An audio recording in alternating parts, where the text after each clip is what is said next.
Welcome back to another episode of Animal Quests. Today, we're diving into the dark waters to uncover 6 of the most fatal shark attacks on innocent human beings. Brace yourself as we dive into our first story. Each year, Florida tops the global charts for shark attacks, with Miami alone averaging around 3 to 5 incidents annually. Though most of these encounters are brief and non-fatal, a handful turn into harrowing tragedies that linger in the memory of the local community. This story takes us back to 2016, off the coast of Miami, where a young man's passion for the ocean would lead him into the jaws of one of the sea's most fearsome predators.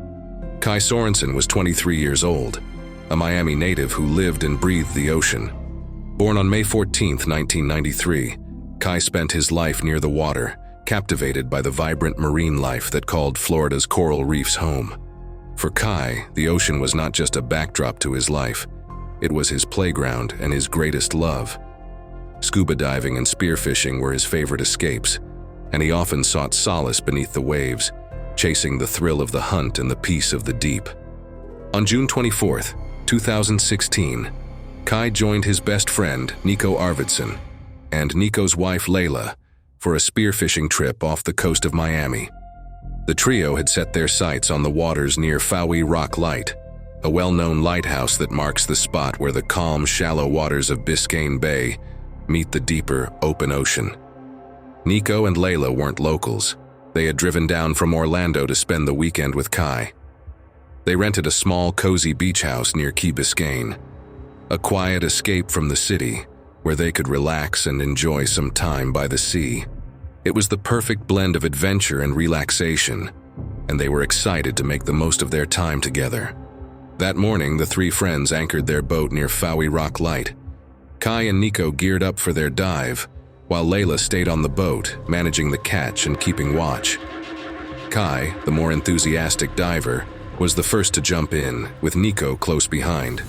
They descended into the 20-foot deep water, immediately immersed in a vibrant underwater world. Schools of colorful fish darted among the corals, and the occasional barracuda glided by, reflecting sunlight from the surface. Spotting a large snapper, Kai aimed his spear gun and fired, quickly adding another catch to their haul. They took turns diving down and surfacing for air, enjoying the peaceful isolation of the underwater landscape. Kai had already speared a couple of fish, securing them on his stringer, while Layla was busy gathering the catch on the boat. After about half an hour of repeated dives, the two decided to head back to the surface for a break, their movements graceful and practiced. As Kai broke through the surface of the water, he glanced back toward the boat, feeling satisfied with the fish he had caught. He gave Layla a thumbs up, signaling that he was ready to take a break and show off their catch. Layla smiled back, feeling reassured by the signal, but her relief turned to shock when she heard Kai's sudden scream pierce the air. Kai's expression shifted from calm to panic, thrashing in the water as his spear gun slipped from his grip. Nico, still submerged a few feet away, saw the sudden thrashing above and quickly kicked up to the surface. He reached the top just in time to see Kai struggling desperately. Amid the chaos, Nico's eyes locked onto a dark fin slicing through the water, a shark unmistakable and menacing. The water around Kai was tinged red, swirling with blood, a stark contrast against the blue ocean. Before Nico could react, Kai was yanked violently beneath the surface, disappearing in an instant. Panicked and shocked, Nico swam frantically toward the boat, his strokes uneven as fear gripped him. Layla, already on the radio, was calling emergency services, her voice shaking as she relayed the horrifying details. Nico pulled himself onto the boat, his mind reeling, his eyes fixed on the water, desperately searching for any sign of Kai. But his friend was gone, lost beneath the chaotic, blood-stained surface. As they waited for help, Nico and Layla were advised by emergency services to stay out of the water, no matter how desperately they wanted to search for Kai themselves. When the emergency responders finally arrived, the search began in earnest. The Coast Guard worked tirelessly, combing the waters and surrounding coral, but as the hours passed, they found nothing. As night fell, hopes dimmed, but the search continued. The next day, 23 divers from the Miami Mori Dive Club joined the effort. Hours into the search, Kai's body was found wedged deep within the coral, miles from the original spot of the attack, with his spear gun floating nearby. He had suffered severe injuries, likely succumbing to blood loss and drowning before rescuers could reach him. An investigation into the incident later concluded that Kai had fallen victim to a 16-foot great white shark. Nico and Layla were left heartbroken, haunted by the memories of that day and struggling to cope with the loss of their friend. Claire Bennett, a 38-year-old mother of 3, lived with her family in a cozy beachside home in Coogee, a coastal suburb of Sydney. Claire was a passionate lover of the ocean, spending most of her free time with her children by the water, snorkeling and collecting seashells. Known for her adventurous yet nurturing nature, she was the kind of mother who balanced fun and exploration with a cautious eye over her kids. Her husband, Daniel Bennett, a senior project manager at one of Australia's leading engineering companies, was often away on work trips. This time, he was in Germany overseeing a major infrastructure development, leaving Claire to care for their children, Ella, Noah, and Olivia, back home. Despite his frequent travel, the family enjoyed a comfortable and happy life, with the beach being their favorite retreat. With Daniel away, Claire decided to take the children to Bondi Beach on December 15, 2015. A familiar and favorite spot for the family. It was a bright and sunny Australian summer day, and Claire felt the pull of the ocean. Her 3 children, aged between 8 and 12, busily built sandcastles near the shore. Claire, always protective and watchful, reminded them to stay close and reassured them that Jack Wilson, the local lifeguard, was nearby if needed. She knew the lifeguard well and trusted him to keep an eye on her children while she snorkeled, not knowing that she would soon need the lifeguard the most. After wading into the water, Claire enjoyed her first short dive, resurfacing with a small collection of seashells and sea creatures. The children eagerly gathered around her, fascinated by her findings, their faces lighting up with excitement. Their joy encouraged her to venture farther out for a second dive, eager to explore more of the underwater world she loved so much. This time, Claire swam about 300 feet from the shore, fully submerged in her own world, peacefully exploring the water beneath her. Further out, a male paddleboarder skimmed across the water, enjoying the calm as he surveyed the blue depths below. Suddenly, his breath caught in his throat. Just beneath the surface, gliding silently, was a massive dark shape, a great white shark, easily 19 feet long, moving closer to the shore. Panic surged through him as he screamed out warnings, frantically trying to alert those in the water. His voice cut through the air, but Claire, still submerged in her dive, remained oblivious to the danger approaching her. The shark, moving with silent intent, circled closer. Just as Claire surfaced to catch her breath, the shark surged forward with terrifying speed, breaking through the water and crashing into her. She barely had time to react before the shark's powerful jaws clamped down, pulling her under. Blood erupted into the water as Claire thrashed violently, struggling to escape, but the shark's strength was overwhelming. In seconds, she was dragged beneath the surface, the water churning around them. On the shore, people froze in horror, their laughter replaced by screams. Claire's children, focused on their sandcastles, sensed something was wrong. Looking toward the water, they stood in shock, unable to comprehend the sight of their mother struggling against the massive predator. For a brief moment, Claire resurfaced, gasping for air as blood swirled around her. But before she could call for help, she disappeared again beneath the waves. The shark, having delivered its fatal blow, vanished into the depths as quickly as it had appeared. The attack was shockingly fast, over in moments. Jack Wilson, the lifeguard, had seen the commotion from the shore.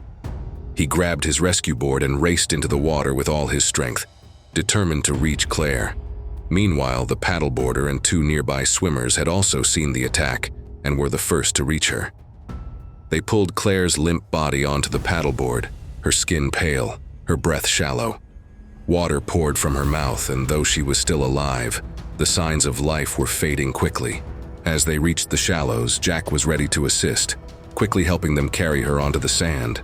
Without hesitation, Jack began performing CPR. His hands pressed rhythmically on Claire's chest, forcing water out of her lungs. Blood continued to pool around them, staining the sand. A small crowd gathered, some in shock, others shouting for help. But Claire's children stood just a few feet away, unable to move, their faces frozen in horror. Though Claire continued to show faint signs of life, it was clear she was rapidly slipping away. The shark's bite had inflicted devastating injuries, massive blood loss and internal trauma. Even as paramedics arrived and took over CPR, the efforts were growing increasingly desperate. Despite all their attempts, Claire's pulse weakened and finally stopped. She succumbed to her injuries, severe blood loss and trauma from the shark's attack, on the shore where she had once found so much joy. Claire's body was gently covered, and her children were led away, their eyes still locked on the spot where their mother's life had ended. In the weeks that followed, Claire's husband and many of her family and friends were devastated by the loss. They held her funeral on the very beach where she had taken her final breaths, surrounded by loved ones. Her children, clutching the seashells their mother had collected earlier that day, would forever hold on to those last memories of her. Our next story takes us to Hawaii, a tropical paradise that also holds a darker secret. Hawaii averages 2 to 3 shark attacks per year, many involving tiger sharks, though other species like reef sharks and Galapagos sharks have also been known to strike. Since 1828, over 100 documented shark attacks have occurred in Hawaii, with several resulting in tragic deaths. On June 24, 2003, one such encounter turned a honeymoon into a nightmare for Ethan and Jessica Collins. The couple had booked a dolphin swim with Pacific Wave Dolphin Tours, a well-known company offering dolphin excursions to eager tourists. What was supposed to be a peaceful day swimming with dolphins quickly became a fight for survival. Ethan, 32, was full of excitement. Swimming with dolphins was the highlight of their honeymoon, something he had been looking forward to for days. His wife, Jessica, 30, shared his love for adventure but felt a growing sense of unease about being out in deep water. Despite trusting Ethan, her nerves were hard to shake. The beach at Waikiki, Oahu, was lively that morning, with tourists crowding the shore and eager for their adventures. Pacific Wave Dolphin Tours was one of the most popular excursions, drawing visitors from all over the world. After checking in, Ethan and Jessica were introduced to their tour guide, Kai Manoa. As Kai handed them their life vests and snorkeling gear, he began briefing the group about safety protocols. Jessica's anxiety grew, prompting her to ask if the tour was really safe. Kai, unfazed, reassured her, explaining that in all the years the company had operated, there had never been an accident. During the briefing, Kai touched on the rare possibility of encountering sharks, but emphasized that the dolphins usually deterred any predators. He reminded everyone to stay calm and close together, assuring them that they were in safe hands. Ethan and Jessica listened carefully, not yet realizing how crucial these instructions would soon become. When the group was ready, equipped with their life vests and snorkeling gear, the first dolphins appeared about a mile offshore. They were leaping and spinning in the air, drawing excitement from everyone on board. Jessica was amazed, momentarily forgetting about the nerves that had troubled her when they first set off. Kai instructed them to enter the water, and soon they were floating among a pod of about 30 dolphins.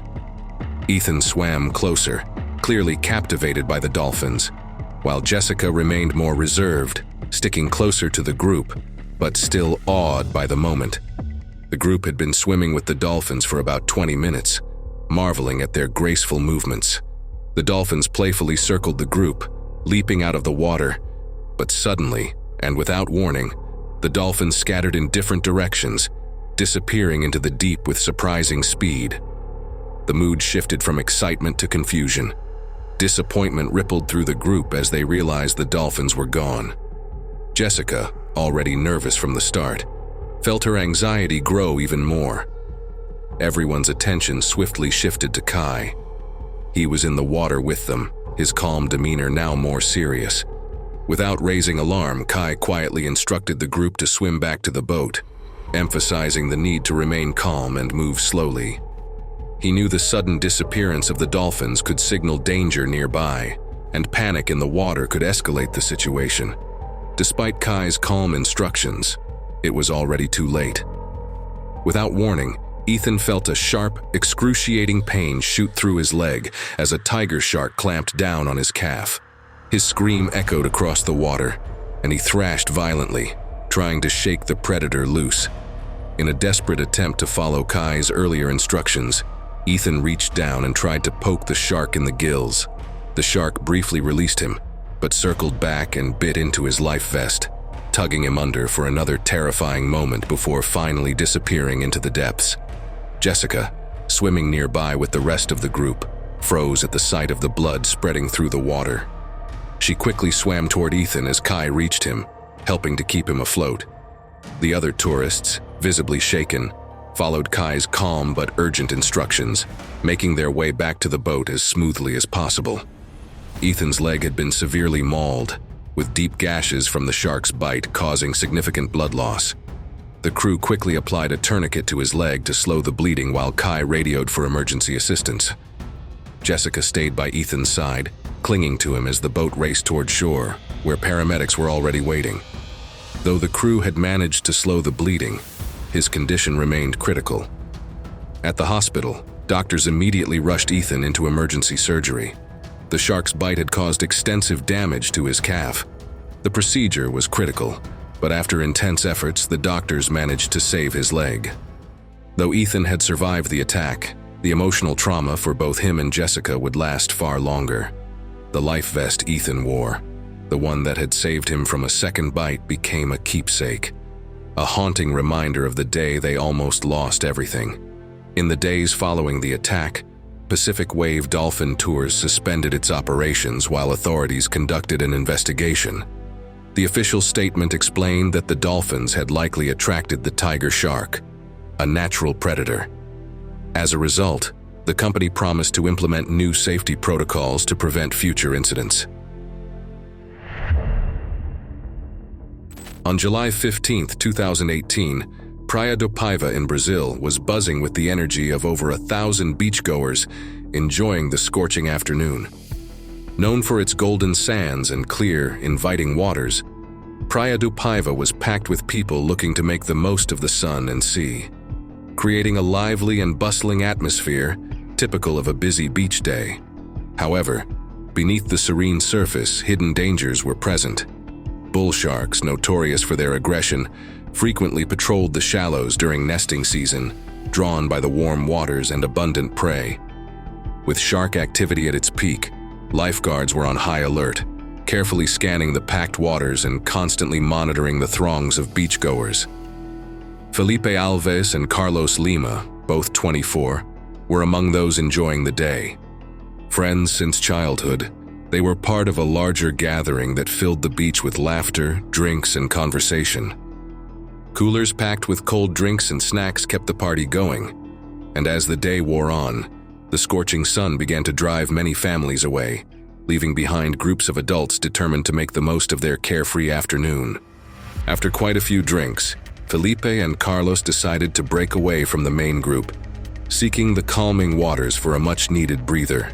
As they walked to the shore, they continued their light-hearted conversation about the latest football matches, laughing and enjoying each other's company. Without much thought, they waded waist-deep into the cool water, savoring the quiet.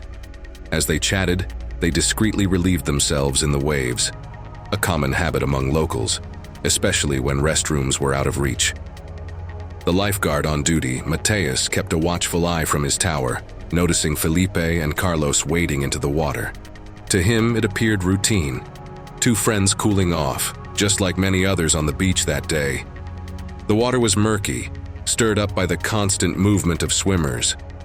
Unbeknownst to everyone, including Mateus, an 11-foot bull shark had been prowling the shallow waters for hours, likely drawn in by the scent of beachgoers and the presence of bodily fluids, including urine in the water. This bull shark, a fierce and opportunistic hunter, was driven closer to shore by hunger. Having recently given birth, her usual prey had become scarce. and the activity near the beach presented an irresistible opportunity. Felipe and Carlos, lost in conversation, were unaware that they had entered the shark's territory, their movements attracting the predator's attention. Suddenly, the shark struck with lightning speed, launching herself at Felipe and sinking her powerful jaws into his thigh. The force of the impact knocked Felipe off balance, sending him sprawling into the water as Carlos, stunned by the sudden attack, struggled to stay on his feet. Felipe's head went under for a moment before he surfaced, gasping for air. His leg throbbed with searing pain, and as he tried to steady himself, he saw the water around him turning red. Panic set in as he realized the shark's bite had severed a major artery. Carlos, now fully aware of the danger, grabbed Felipe's arm and began to pull him toward the shore. But the shark wasn't done. With a quick and savage twist, she circled back and clamped down on Felipe's right hand, ripping it away with her powerful razor-sharp teeth. After this final bite, the shark abruptly turned and swam off, vanishing into deeper waters. Carlos immediately grabbed Felipe, struggling against the waves and Felipe's limp weight, as he dragged his injured friend through the blood-streaked water. The off-duty lifeguard, Mateus, immediately sprinted towards the chaotic scene, where Felipe lay severely injured. The horrifying sight unfolded before him. Felipe's hand was gone, his leg brutally severed, and he was slipping in and out of consciousness. Mateus began performing CPR with urgency, desperately trying to keep him alive as a crowd of stunned beachgoers surrounded the scene, their phones and cameras capturing every moment. Despite Mateus's frantic efforts and the help of others, the catastrophic blood loss was too much. Felipe was pronounced dead before the ambulance could arrive. The attack left the community in shock. Just moments ago, Felipe was enjoying a carefree day with friends, and now, his life had been brutally cut short, bleeding to death on the same beach where he had been laughing and celebrating. In the days following the attack, authorities increased shark patrols and implemented a no-alcohol policy to enhance safety, urging beachgoers to stay vigilant against the lurking threats. Reports confirmed sightings of the same bull shark, estimated to be about 11 feet long, further unsettling locals who were now grappling with the tragedy. This attack is yet another reminder that the ocean is the territory of its creatures, like sharks, and that entering the waters is always at our own risk.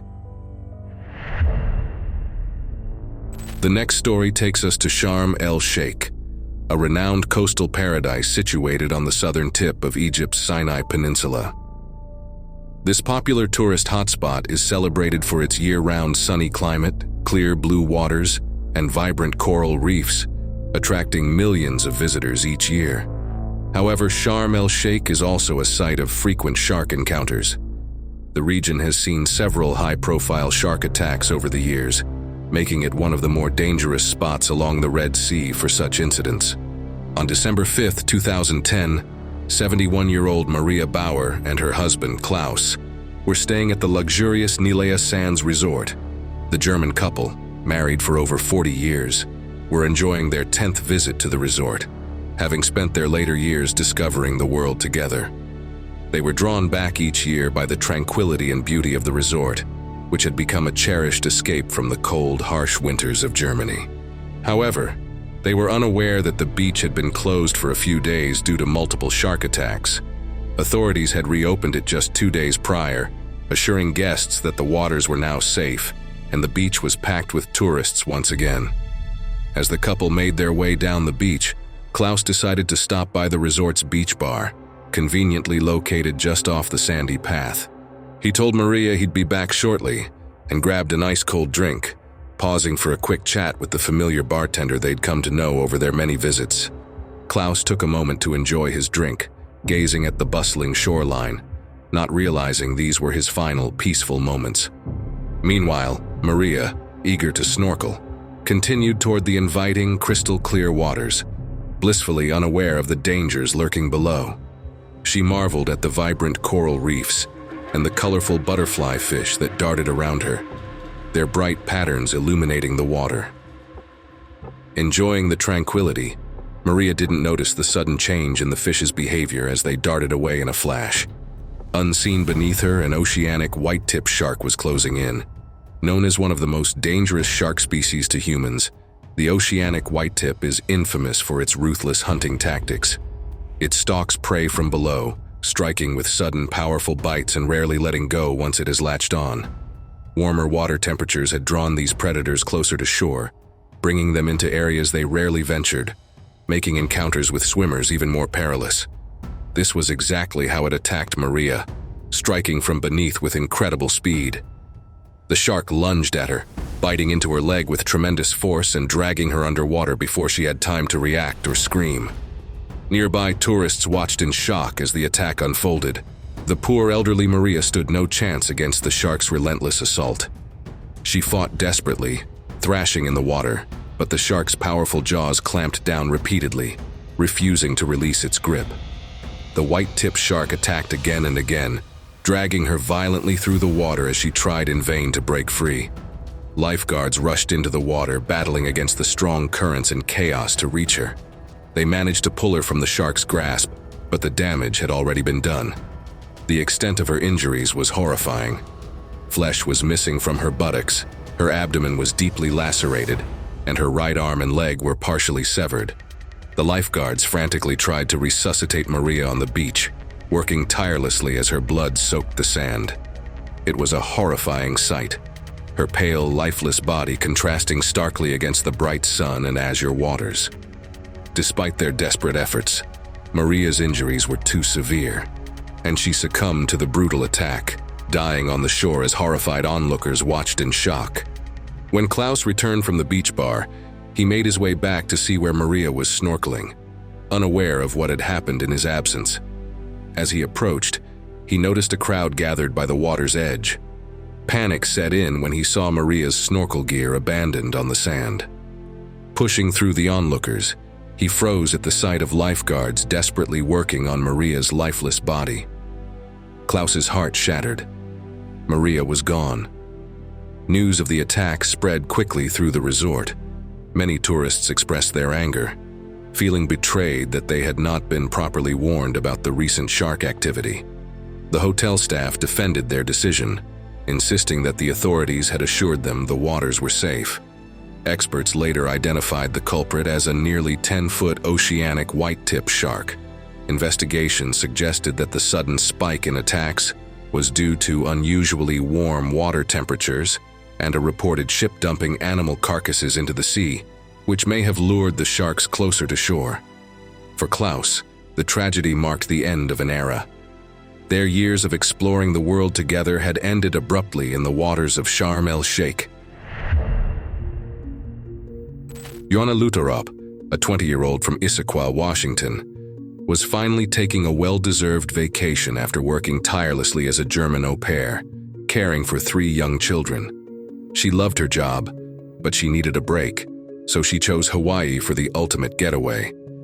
With her friends by her side, she looked forward to relaxing on Maui's golden beaches, exploring the clear blue waters, and soaking in the peace that paradise had to offer. On August 14, 2013, on her 3rd day in Hawaii, Jana and her friends headed to Palawea Beach, also known as White Rock Beach, in Makina on Maui. This hidden gem was a favorite among locals, thanks to its golden sands, cool volcanic rocks, and amazing snorkeling spots. Quiet and away from the busy tourist areas, it offered a refreshing break from the crowds they had been exploring, and Jana was eager to take in the serenity. Around noon, with the sun high and the day fully bright, Jana decided to take a dip while her friends stayed on the shore, relaxing under the warm sun. Grabbing her snorkel and mask, she waded into the inviting water, ready to explore the clear ocean. Despite the slight murkiness of the water from the gentle waves rolling in, Jana's excitement didn't wane. She swam about 100 yards from shore, captivated by flashes of coral and the vibrant marine life. Unbeknownst to her, a hidden threat was lurking just out of sight. A shark was prowling the shallow waters, searching for prey, its movements concealed beneath the surface. Suddenly, without warning, the tranquil ocean erupted beneath her. A shark shot up from the depths, striking Jana hard below the hip. The force propelled her upward, knocking the breath from her lungs as she was tossed violently in the water. Disoriented and struggling to comprehend what was happening, Jana was hit again by the predator. She felt a strong, sickening pull on her arm. Turning her head, she saw the shark's jaws clamped tightly around it, its snout just inches from her face. Before she could react, the pressure increased until, with a brutal snap, the shark tore her arm away completely.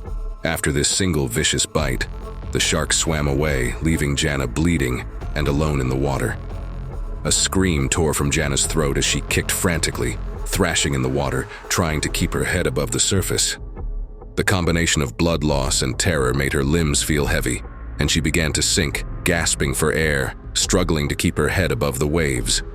On the beach, her friends saw her struggling, but the distance and fear froze them in place, their calls for help echoing uselessly. The quiet beach that had felt like a private paradise now seemed vast and empty. No lifeguards were in sight, and most people were far from the water's edge, too far to immediately understand what was happening. The only person close enough to act was Rick Moore, a 57-year-old vacationer and pastor from California. Rick had been standing with his friend Nicholas Grisafi, enjoying a calm conversation, when he heard the horrifying scream. Looking up, he saw Jana struggling far out in the ocean, the water around her stained red. Panic shot through Rick. He knew the risks. There was a high chance the shark was still nearby and the water was already turning into a scene of horror. But Rick didn't hesitate. He dove into the water and swam as fast as he could toward Jana, his heart pounding in his chest. Each stroke felt heavier than the last, the distance seeming to stretch longer with every pull. As he got closer, dread filled him. Jana's arm was gone and she was barely conscious, her movements growing weaker. Reaching her, Rick saw the terror in her eyes, the fight draining from her as she slipped further into shock. He shouted for her to hold on, grabbing her remaining arm and supporting her head above the water. Flipping onto his back, Rick kicked furiously, pulling Jana toward the shore, determined to get her to safety.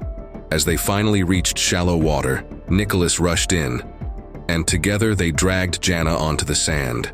Jana's friends, who had been paralyzed by fear, rushed over with towels, their faces stricken with shock and guilt for not having been able to help sooner. There were few others nearby, mostly scattered beachgoers who had witnessed the chaos from a distance. They hurried over with whatever they could find, as Rick and Nicholas worked frantically to stabilize Jana. Emergency responders arrived shortly after, taking over as they rushed to get Jana to Maui Memorial Medical Center. Despite their best efforts, the medical team knew the severity of Jana's condition. She had lost a massive amount of blood, and the damage to her body was extreme. The medical team did everything they could, but Jana's body was too damaged to recover. On August 21st, 2013, just 1 week after the attack, Jana's battle came to a heartbreaking end. She passed away, surrounded by her loved ones, leaving an emotional scar on everyone involved. Rick's bravery in the face of terror had made him a hero, even though the outcome was not what anyone had hoped. Jana's family remembered her as a vibrant, adventurous soul who had come to Hawaii seeking peace and new experiences. Those were 6 of the most fatal shark attacks on innocent people. If you enjoyed this video, don't forget to like and subscribe to our channel. We have plenty of new episodes coming soon, so stay tuned, and we'll see you in the next one.